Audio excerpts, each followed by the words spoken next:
into intractable complex uncertainties. Let them do the needful. It's a reality. Thank you.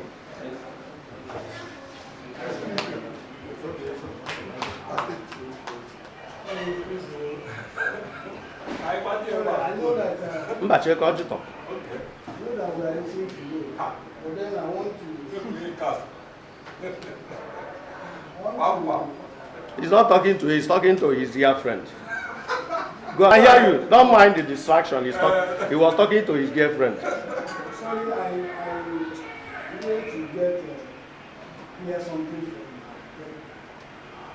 from you. You've really pointed out or highlighted some of those critical issues that these body freeze could hamper the coming election.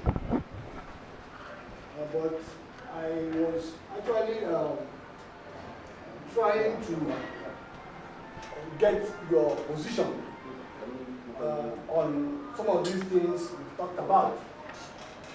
The INEC has, from the observation, you've noticed several gaps. And then the election is fixed. Now, from what you've observed,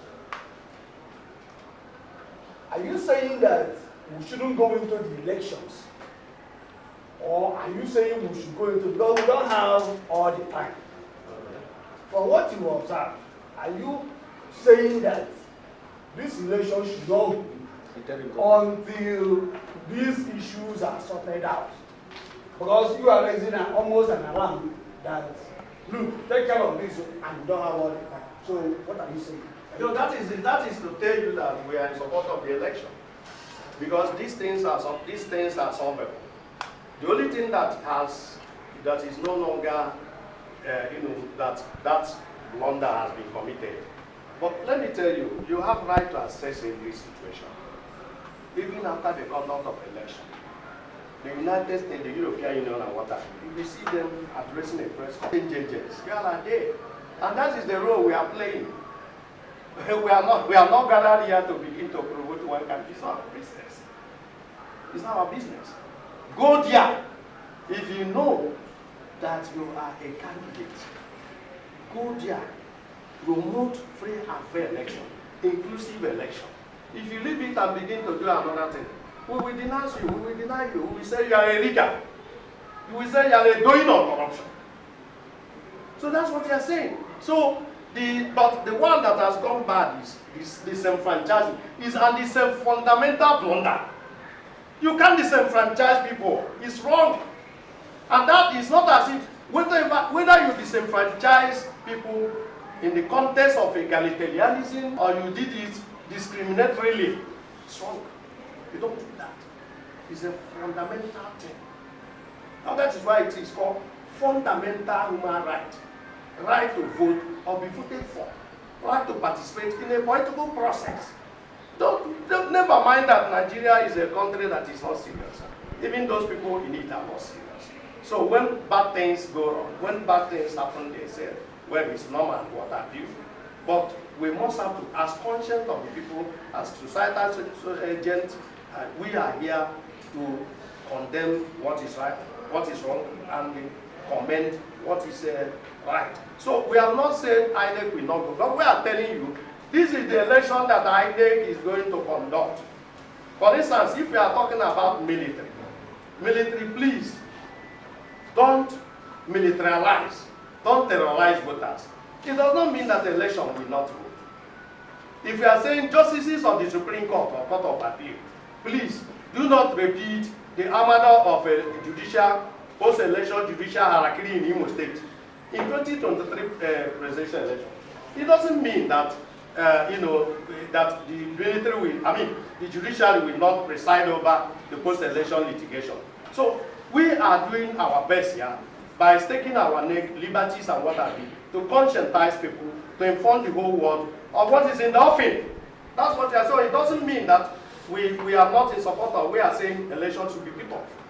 So that is it. But we are telling you, and thank God you captured it, that we are saying these are 11 critical issues that must be addressed. If, for instance, we are coming to the Southeast and say, these counterfeit and Biafra agitators, enough of this nonsense, allow people to go and vote. Because one day, if they stick on this, what do you call it, right to struggle for self-determination, whether nationhood, statehood, autonomy, and what have you, one day it will get to the remain consistent. You find out that one day UN will say, okay, come, we have been listening to you people. What do you have? And what is the beginning of that process? What is it called? Election. You can call it plebiscite.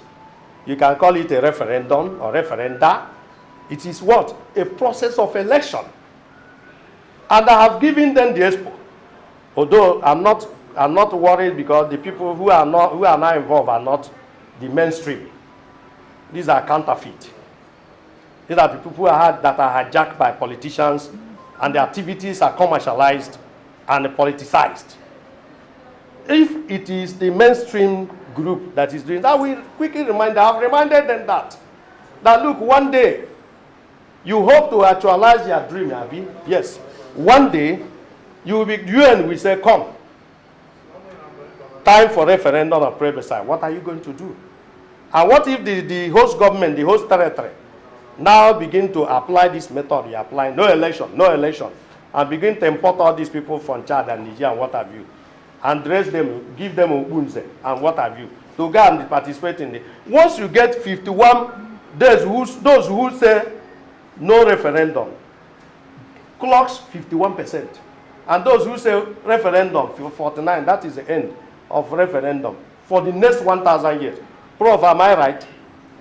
That's what we're saying.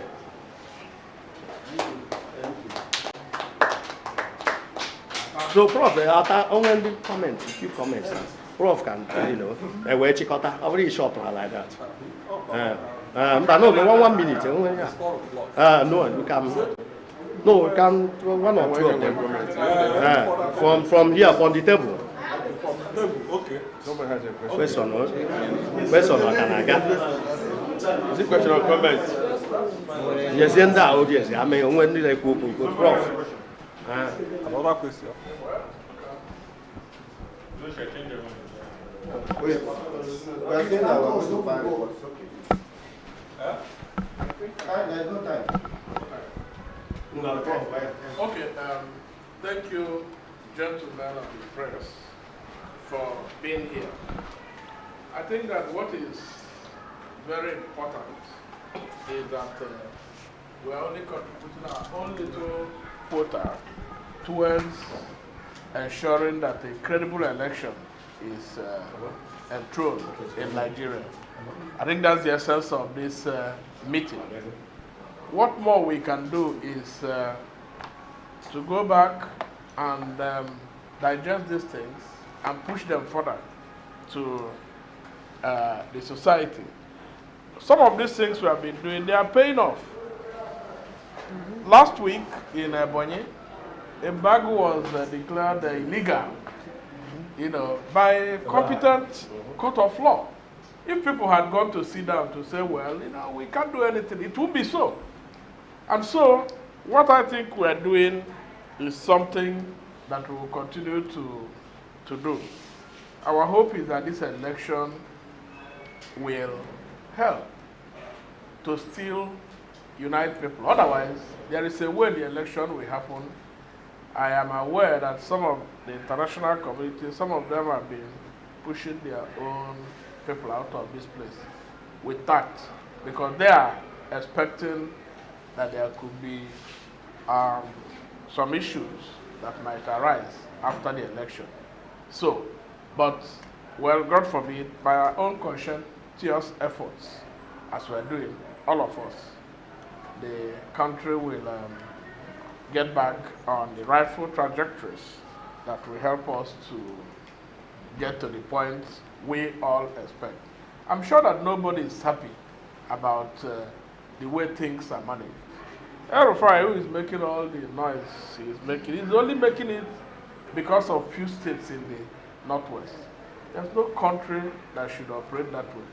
In my own experience about demography, I've never seen where the population is getting higher